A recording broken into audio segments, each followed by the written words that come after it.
सो hello everyone, myself Ayush Pandey. तो finally जो मेरे प्रॉफ के एग्जाम्स थे सेकेंड ईयर के वो ख़त्म हो चुके हैं, तो इसलिए अब दोबारा मैं वीडियोस बना रहा हूँ। जो पहले एक ब्रेक लिया था वो इसलिए था कि उस वक्त प्री प्रॉफ चल रहे थे, फिर बीच में जो छुट्टियां पड़ी थी उसमें मैंने दो तीन वीडियोस डाली। फिर छुट्टियां खत्म हुई, फिर प्रॉफ शुरू हुए, प्रॉफ खत्म हुए, तो अब मैं फाइनली वीडियोस दोबारा बना रहा हूँ। तो कंटिन्यू करेंगे फार्मा में ही।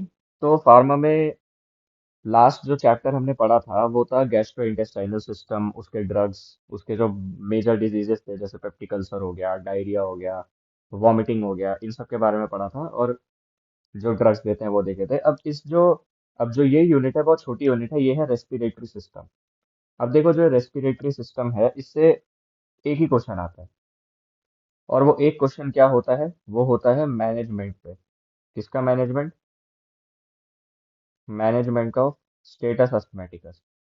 मतलब अगर कोई एस्थमा का पेशेंट, एस्थमा मतलब हिंदी में जिसे दमा बोलते हैं, मतलब अगर कोई एस्थमा का patient acute attack of asthma के साथ आपके पास इमरजेंसी में आ रहा है, तो आप उसे कैसे मैनेज करेंगे?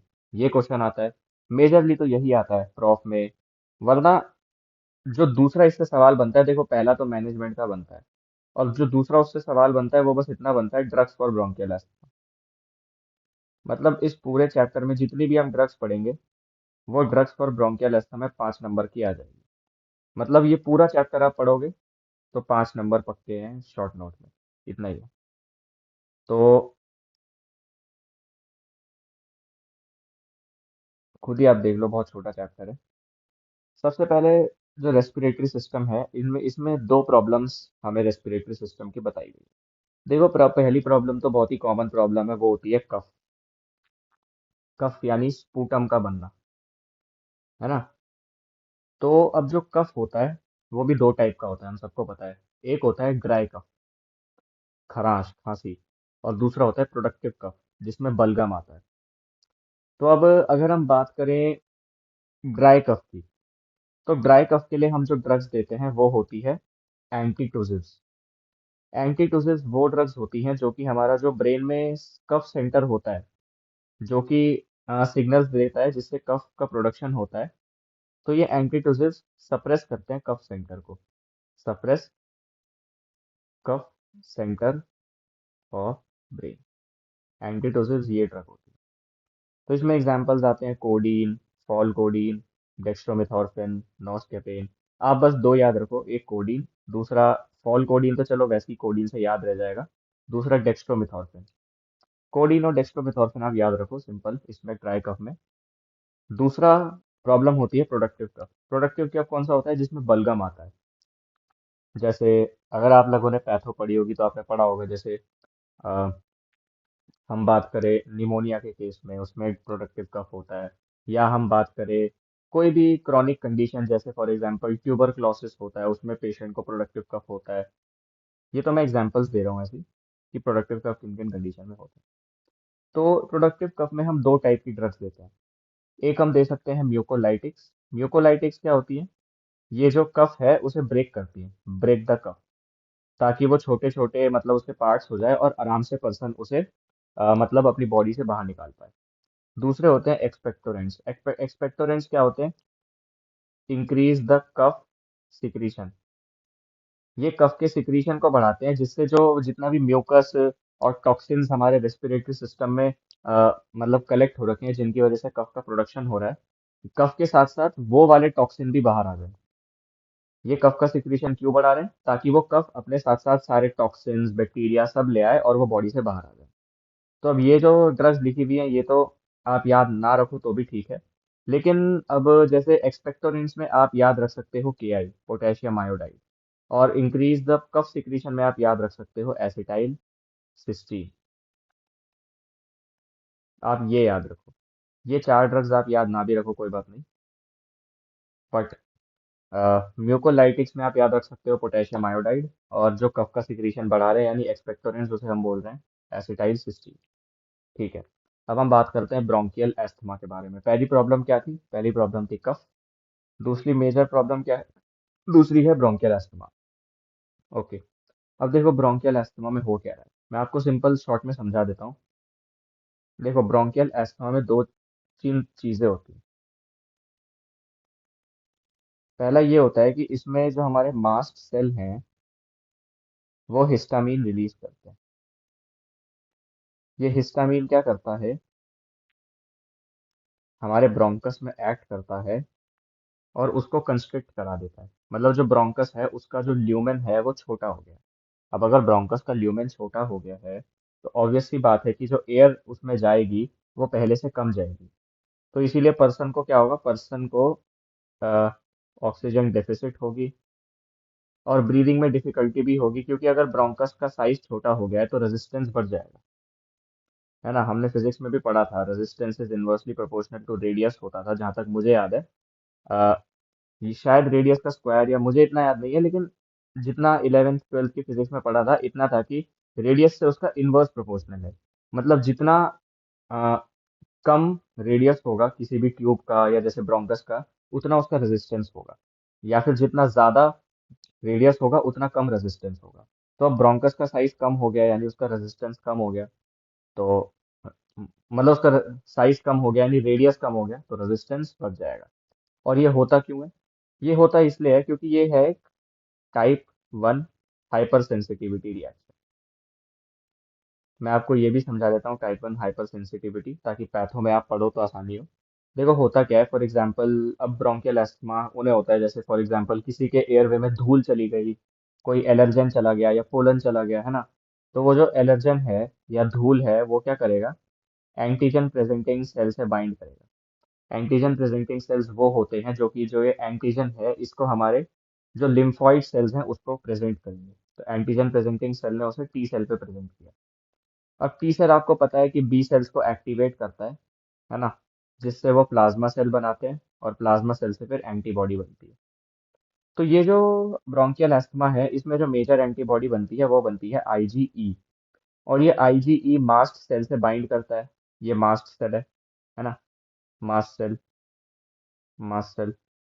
तो ये आईजीई उससे बाइंड करा है। अब ये आईजीई क्या कराता है, इससे बाइंड करके मास्ट सेल को डीग्रैनुलेट करता है। डीग्रैनुलेट इन द सेंस तोड़ देता है। तो मास्ट सेल में क्या होता है हमें पता है, हिस्टामीन सेरोटोनिन होता है, तो हिस्टामीन और सेरोटोनिन रिलीज हो जाता है। फिर आगे जाके हिस्टामीन अपना इफेक्ट दिखाता है। ठीक है। तो इसीलिए हम ब्रोंकियल अस्थमा में कौन सी ड्रग देंगे, अब आप खुद सोचो। अगर ब्रोंको कंस्ट्रिक्शन हो रहा है यानी जो उसका ब्रोंकस है उसका साइज छोटा हो रहा है, तो हम कोई ऐसी ड्रग देंगे जो उस ब्रोंकस को डायलेट कर दे यानी उस ब्रोंकस को खोल दे। यानी पहली ड्रग हम देंगे ब्रोंको डायलेटर्स। Bronco dilators. ठीक है। तो ब्रोंको डायलेटर में अब आप ये समझो, हालांकि अभी हमने ऑटोनॉमिक नर्वस नर्वस सिस्टम को नहीं देखा है, तो इसलिए मैं आपको बेसिक बता देता हूँ। जो हमारा ब्रोंकस की जो स्मूथ मसल होती है, ये सपोज स्मूथ मसल है, इसमें एक रिसेप्टर होता है बीटा 2। और इस बीटा 2 का काम होता है ब्रोंको डायलेशन कराना, है ना। तो अगर हम बीटा 2 का एगनिस्ट दे दें, यानी वो ड्रग जो बीटा 2 पे एक्ट करके उसका एक्शन बढ़ाएगा, तो वो ड्रग भी ब्रोंको डायलेशन कराएगी। है ना, सिंपल बात है। तो इसलिए हम बीटा 2 एगोनिस्ट देते हैं। इसमें एग्जाम्पल 4 हैं और ये चारों आपको याद होने चाहिए, चारों के चारों। सैल्ब्यूटामॉल, टर्ब्यूटालीन। ये दोनों कैसी होती हैं, ये दोनों होती हैं शॉर्ट एक्टिंग। शॉर्ट एक्टिंग माने इनका एक्शन कुछ मिनट्स के लिए या कुछ सेकंड्स के लिए ही रहता है। तो इसीलिए ये अक्यूट केसेस में यूज होती है। मतलब भाई अगर कोई अक्यूट अटैक के साथ आ रहा है, एकदम उसे अटैक हो रखा है अस्थमा का, उसका ब्रोंकस कंस्ट्रिक्ट हो रखा है, तो आप उसे शॉर्ट एक्टिंग ड्रग दोगे वो, ताकि वो छोटे टाइम में ही उसका ब्रोंकस डायलेट कर दे। फिर बाकी जो दो ड्रग्स होती हैं वो होती हैं सैलमेट्रॉल और फॉलमेट्रॉल। ये लॉन्ग एक्टिंग होती है, मतलब इनका एक्शन लंबे टाइम तक रहता है और स्लो एक्शन होता है और लंबे टाइम तक रहता है। तो इसीलिए प्रोफाइल एक्सिस, मतलब हम पेशेंट को ये देते रहते हैं ताकि इन फ्यूचर उसे अस्थमा का कोई अटैक ना आए। और ये किस रूट से देते हैं, ऑब्वियसली आईवी तो देंगे नहीं, क्योंकि आईवी से अगर हम उस ड्रग को आईवी देंगे तो उसे ब्रोंकस में जाने में बहुत टाइम लग जाएगा। ओरल भी नहीं देंगे क्योंकि ओरल में भी बहुत टाइम लगेगा। इनहेलेशनल रूट से देंगे। सबने देखा होगा कि जो अस्थमा के पेशेंट होते हैं उनके पास एक इनहेलर होता है, मीटर डोज इनहेलर बोलते हैं उसे, एमडीआई। उसमें ये ड्रग्स होती हैं। तो इन्हें हम इनहेलेशनल रूट से देते हैं। ठीक है। यहाँ पे वही लिखा है प्रोफाइलैक्सिस एक्यूट अटैक वाला। अब ये जो बी अब ये तो ऑब्वियस सी बात है, देखो हम कोई भी दवाई देते हैं तो उसके इफेक्ट और साइड इफेक्ट दोनों होते हैं। तो जो हम ये हमारी बीटा टू एगोनिस्ट ड्रग दे रहे हैं, इनके भी साइड इफेक्ट होंगे। तो इनके साइड इफेक्ट क्या होते हैं? टेकिकार्डिया यानी हार्ट रेट बढ़ जाता है, ट्रेमर्स और टॉलरेंस। टॉलरेंस यानी कुछ टाइम में इन ड्रग्स की जो नॉर्मल डोज हम पेशेंट को दे रहे हैं वो वर्क नहीं करती है, इसलिए कुछ टाइम टू टाइम इनकी डोसेस बढ़ानी पड़ती है। ठीक है। अब ठीक है, अब जैसे मैंने आपको बताया कि जो ब्रोंकियल स्मूथ मसल है उनमें एक रिसेप्टर तो है बीटा टू, जो कि ब्रोंको डायलेशन कराता है। ठीक है। और एक रिसेप्टर इनमें होता है M3, ये ब्रोंको कंस्ट्रिक्शन कराता है। तो अगर किसी को एस्थमा का अटैक हो रहा है तो हम बीटा टू का तो एगोनिस्ट देंगे ताकि वो ब्रोंको डायलेशन हो जाए, और M3 का ब्लॉकर देंगे ताकि ब्रोंको कंस्ट्रिक्शन ना हो, है ना। इसमें ड्रग्स आते हैं इप्राट्रोपियम, टायोट्रोपियम। ठीक है। ये भी इनहेलेशनल रूट से लेते हैं, और they are drug of choice for acute attack in patients on beta blocker therapy. इसका मतलब क्या है? अब देखो, जैसे बीटा ब्लॉकर भी एक ड्रग होती है, नाम से ही पता चल रहा है वो ड्रग जो बीटा रिसेप्टर को ब्लॉक करे। अब मान लो कोई पेशेंट है जिसको कोई कंडीशन है जिसमें उसको बीटा ब्लॉकर ड्रग्स देनी पड़ रही है हमें, तो उसमें बीटा टू एगोनिस्ट कोई काम नहीं कर सकती, क्योंकि बीटा रिसेप्टर ऑलरेडी ब्लॉक्ड है, तो वो ड्रग करेगी क्या? कुछ नहीं करेगी। तो इसीलिए उस केस में फिर हम M3 ब्लॉकर ही दे सकते हैं, है ना। अब फॉर एग्जांपल जैसे मैं आपको बता देता हूँ, वैसे जब हम ANS पढ़ेंगे तो ज़्यादा डिटेल में, बहुत ज़्यादा डिटेल में पढ़ेंगे, बट ऐसे ही बता देता हूँ कि बीटा ब्लॉकर पे वो पेशेंट्स होते हैं, फॉर एग्जांपल हाइपरटेंशन के पेशेंट्स जिनका ब्लड प्रेशर की प्रॉब्लम होती है जिन्हें, या फिर कंजेस्टिव हार्ट फेलियर के पेशेंट भी बीटा ब्लॉकर पे होते हैं। ठीक है, वो सब बहुत डिटेल में है, वो हम ANS में पढ़ेंगे। ये चैप्टर तो मैंने इसलिए चूज किया क्योंकि ये अभी छोटा चैप्टर है। ओके। तीसरी कैटेगरी ऑफ ड्रग्स आती हैं फॉस्फोडाइएस्ट्रेज इनहिबिटर्स। अब मैं आपको बताता हूँ फॉस्फोडाइस्ट्रेज एंजाइम क्या है। अच्छा देखो, जो ब्रोंकियल स्मूथ मसल हैं, अगर हमें उनको रिलैक्स कराना है तो हमें उनमें साइक्लिक AMP बढ़ाना पड़ेगा, है ना। तो जो हमारा बीटा टू रिसेप्टर होता है वो साइक्लिक AMP बढ़ाता है, जो M3 है वो साइक्लिक AMP कम करा रहा है ना। अब जो साइक्लिक AMP है, इसको एक एंजाइम होता है फॉस्फोडाइएस्ट्रेज, PDE, वो उसको डिग्रेड कर देता है, मतलब इस साइक्लिक एमपी को तोड़ देता है। तो साइक्लिक एमपी का कोई एक्शन हो नहीं पाता और ब्रोंकस डायलेट हो नहीं पाता। तो हम पेशेंट को क्या दे सकते हैं? फॉस्फोडाइस्ट्रेज इनहिबिटर दे सकते हैं। इसमें क्या आती है ड्रग? थियोफाइलिन। ये ड्रग बहुत इंपॉर्टेंट ड्रग है, थियोफाइलिन। ठीक। And it is not effective by inhalational route. ये याद रखो ना रखो, थियोफाइलिन नाम याद रख लो, और फॉस्फोडाइस्ट्रेज एंजाइम क्या करता है ये याद रख लो। ठीक है।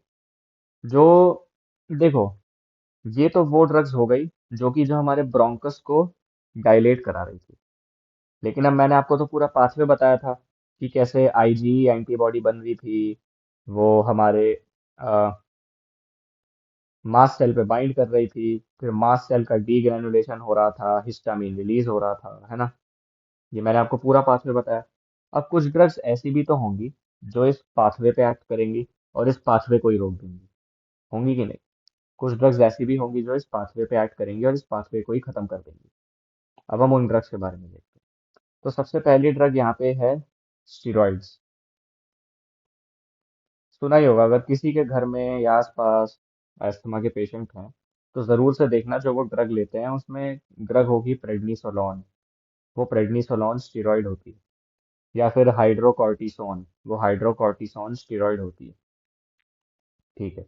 देखो ये पाथवे है पूरा, फॉस्फोलिपिड से कैसे एराकिडोनिक एसिड बनता है, फिर साइक्लोऑक्सीजनेज, लाइपोऑक्सीजनेज, ये बायोकेमिस्ट्री में सब पढ़ते हैं तो इसमें मैं डिटेल में नहीं जाऊंगा। इसमें बस आप ये याद रखो कि जब ये एराकिडोनिक एसिड बनता है तो इस पे लाइपोऑक्सीजनेज एंजाइम एक्ट करके ल्यूकोट्राइन्स बनाता है, ये बायोकेम में भी पढ़ा होगा। और ये ल्यूकोट्राइन्स अपने रिसेप्टर पे एक्ट करके ब्रोंको कंस्ट्रिक्शन कराते हैं। ठीक है। ये ल्यूकोट्राइन ने क्या किया? अपने रिसेप्टर पे एक्ट किया और ब्रोंको कंस्ट्रिक्शन कराया। तो पहली ड्रग हो सकती है जो इस लाइपोऑक्सीजनेज एंजाइम को ही इनहिबिट कर दे, जैसे जाइल्यूटेन। दूसरी ड्रग हो सकती है जो इस ल्यूकोट्राइन रिसेप्टर को ब्लॉक कर दे, वो होती है मॉन्टेल्यूकास्ट। मॉन्टेल्यूकास्ट बहुत फेमस ड्रग है, सुना ही होगा कभी ना कभी लाइफ में, मॉन्टेल्यूकास्ट। तो स्टेरॉइड्स क्या होते हैं? They are drug of choice for prophylaxis. And they are used in acute attack. Okay, तो ये तो वो ड्रग्स हो गई, मॉन्टेल्यूकास, ज़ाइल्यूटेन, जो ल्यूकोट्राइन को ऐड कर रही है। अब स्टीरॉइड्स क्या करती है, मैं आपको स्टीरॉइड का मैकेनिज्म ऑफ एक्शन समझा देता हूँ। स्टीरॉइड जब हमारे सिस्टम में एंटर करती हैं, ये एक कंपाउंड का सिंथेसिस कराती हैं जो कि होता है ल्यूकोकॉर्टिन। ये ल्यूकोकॉर्टिन आपका जो ये फॉस्फोलाइपेज A2 एंजाइम है, इसे इनहिबिट कर देता है, जिससे ल्यूकोट्राइन, प्रोस्टाग्लैंडिन्स कुछ बनते ही नहीं है, तो सारा इन्फ्लेमेटरी प्रोसेस सब कुछ खत्म हो जाता है। ये स्टेरॉइड्स का मैकेनिज्म ऑफ एक्शन होता है। अब यहाँ पे नाम नहीं लिखे हैं स्टेरॉइड्स के, मैं बता देता हूँ। जैसे हाइड्रोकॉर्टिसोन हो गया, है ना, डेक्सामेथासोन हो गया, बीटामेथासोन हो गया, प्रेडनिसोलोन हो गया। ठीक है, और अब स्टेरॉइड्स के मैं आपको साइड इफेक्ट भी बता देता हूँ। अब क्योंकि स्टेरॉइड्स हम इनहेलेशनल रूट से देते हैं, और मैंने आपको क्या बताया, स्टेरॉइड्स एंटी इन्फ्लामेटरी होते हैं, और आपने पढ़ा भी होगा कि स्टेरॉइड्स का इम्यूनिटी सप्रेसेंट एक्शन भी होता है, मतलब ये पर्सन की इम्यूनिटी को कम कर देते हैं। तो साइड इफेक्ट इससे क्या होगा, अब उसने ओरली लिया है, मतलब ओरल नहीं, सॉरी, इनहेलेशनल रूट से लिया है, तो जो उसका पूरा ओरल कैविटी, म्यूकोजल कैविटी होगा, उसमें इम्यूनो सप्रेशन हो जाएगा, तो वहां पे इन्फेक्शन का चांसेस बढ़ जाएगा। और वो इन्फेक्शन कौन कौन से हो सकते हैं, ओरल कैंडिडियासिस, आप ये याद रखो। इसीलिए पेशेंट को हमेशा बोला जाता है कि जब भी आप अपना मीटर डोज इनहेलर का डोज लो, उसके बाद अपने माउथ को अच्छे से कुल्ला कर लो, पानी से धो लो, ताकि जितना स्टेरॉइड माउथ में लगा है वो बाहर आ जाए, ताकि वो माउथ में सप्रेशन ना कराए इम्यूनिटी का। ठीक है, तीसरी जो हमारी ड्रग होती है वो होती है मास्ट सेल स्टेबिलाईजर। अब ये क्या है भाई, अब मैंने आपको बताया था कि अल्टीमेटली क्या हो रहा है, जो मास्ट सेल है उस पर आईजी बाइंड कर रहा है, तो वो मास्ट सेल डीग्रेनुलेट हो रहा है, यानी वो मास्ट सेल टूट रहा है, और हिस्टामिन रिलीज कर रहा है। तो आप क्या दे दो, आप उस एक ड्रग दे दो जो कि उस मास्ट सेल को स्टेबलाइज कर दे, जिससे वो टूटे ही ना। ठीक है, इसमें एग्जाम्पल आप याद रखो बस, सोडियम क्रोमोग्लाइकेट, सोडियम क्रोमोग्लाइकेट, बस एक एग्जाम्पल आप याद रखो। अब तीसरी ड्रग होती है, अब मैंने आपको बताया कि जो आईजी एंटीबॉडी है वो है मेन कल्प्रिट, है ना। तो आप कोई ऐसी ड्रग दे दो जो इस आईजी एंटीबॉडी के साथ बाइंड कर जाए और इसकी इफेक्टिवनेस जीरो कर दे, इसको काम ही ना करने दे, आईजी एंटीबॉडी के साथ बाइंड करके कॉम्प्लेक्स बना ले, जिससे ये आईजी मास्ट सेल के साथ बाइंड ना कर पाए, कोई ऐसी ड्रग दे दो। वैसी ड्रग होती है एक मोनोक्लोनल एंटीबॉडी, जिसका नाम है ओमाली जुमैब, ओमाली जुमैब। ठीक है, ये तो ड्रग्स हो गई देखो। तो अगर 5 नंबर का सवाल आएगा ड्रग्स फॉर ब्रोंकियल एस्थमा, आपको ये सब लिखनी है। लेकिन जो दूसरा सवाल आएगा वो आएगा मैनेजमेंट ऑफ स्टेटस एस्थमेटिकस। मैनेजमेंट माने कि कौन सी ड्रग्स आप पेशेंट को देंगे अगर कोई पेशेंट, अस्थमा का पेशेंट आपके पास आ रहा है। तो देखो, सबसे पहले तो आप क्या करोगे, एबीसी। एबीसी क्या होता है, सबको पता है, एयरवे ब्रीदिंग सर्कुलेशन। आप चेक करोगे पेशेंट की एयरवे पेटेंट है कि नहीं, आप चेक करोगे पेशेंट अच्छे से ब्रीथ कर पा रहा है कि नहीं, आप चेक करोगे कि पेशेंट की बॉडी में ब्लड सर्कुलेशन है कि नहीं। अगर सर्कुलेशन प्रॉपर नहीं है तो आप पेशेंट को फ्लूइड्स दोगे, है ना। अब आता है ड्रग्स की बारी, कौन कौन सी ड्रग्स देंगे। तो सबसे पहले तो आप ये याद रखो कि आप पेशेंट को ऑक्सीजन थेरेपी पे रखोगे, है ना, ऑक्सीजन मास्क, नेबुलाइजेशन, ये सब करेंगे। और जो जितनी भी इसमें ड्रग्स हैं वो सारी हम उस ऑक्सीजन मास्क के थ्रू इनहेलेशनल रूट से ही देंगे। तो पहली ड्रग है सैल्ब्यूटामॉल। सैल्ब्यूटामॉल 5 mg इनहेलेशनल रूट, सबसे पहले दी जाएगी सैल्ब्यूटामॉल 5 mg इनहेलेशनल रूट के थ्रू। दूसरी दी जाएगी इप्राट्रोपियम ब्रोमाइड, जो कि M3 ब्लॉकर थी, 0.5 mg, ये भी इनहेलेशनल दी जाएगी। ठीक है। अच्छा, अगर सैल्ब्यूटामॉल नहीं तो दूसरी कौन सी थी, टर्ब्यूटालीन थी, है ना, वो दी जाएगी 10 mg, अगर सैल्ब्यूटामॉल नहीं दी जा रही, और ये भी कैसी, इनहेलेशनल। ठीक है। तीसरा आप देंगे हाइड्रोकॉर्टिसोन। हाइड्रोकॉर्टिसोन क्या है, हाइड्रोकॉर्टिसोन स्टीरॉयड है, ये कितनी दी जाएगी, 200 mg, कैसे दी जाएगी, इनहेलेशनल। ओके, आ, हम्म, इतनी ड्रग्स हैं मैनेजमेंट के लिए, तो यही सब दी जाएगी इनहेलेशनल के लिए। अब जैसे मान लो प्रेडनिसोलोन हम देते हैं प्रोफाइल एक्सेस के लिए, मतलब आगे ना हो, वो कितनी दी जाती है, 50 to 60 mg दी जाती है पर डे। हम्म, ये है मैनेजमेंट ऑफ स्टेटस एस्थमेटिकस। ठीक है। या तो इस पे 5 नंबर का सवाल आएगा मैनेजमेंट पे, या फिर ये जो पूरा मैंने ये बताया ड्रग्स के बारे में, इस पे आएगा सवाल 5 नंबर पे। ऐसा भी हो सकता है कि अस्थमा पे क्लिनिकल आ जाए, तो ये दोनों ही आ जाए, तो टोटल 10 नंबर हो गए इस चैप्टर से। तो ये था छोटा सा chapter respiratory. Thank you everyone.